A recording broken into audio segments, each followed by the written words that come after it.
सियावर रामचंद्र जी की जय।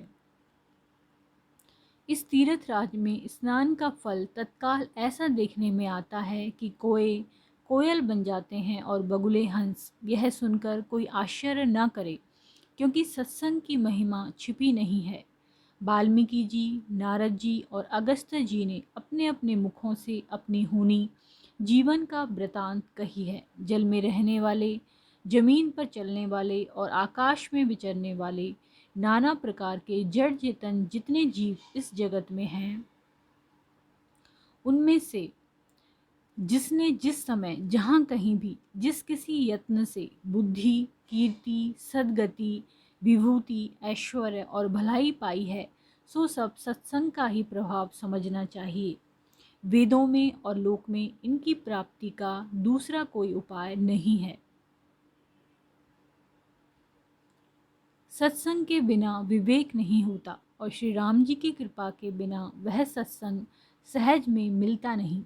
सत्संगति आनंद और कल्याण की जड़ है। सत्संग की सिद्धि प्राप्ति ही फल है और सब साधन तो फूल हैं।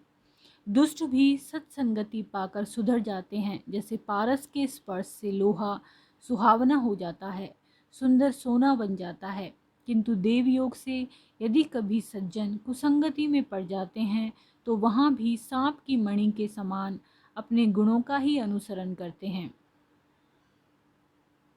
अर्थात जिस प्रकार सांप का संसर्ग पाकर भी मणि उसके विष को ग्रहण नहीं करती तथा अपने सहज गुण प्रकाश को नहीं छोड़ती, उसी प्रकार साधु पुरुष दुष्टों के संग में रहकर भी दूसरों को प्रकाश ही देते हैं। दुष्टों का उन पर कोई प्रभाव नहीं पड़ता।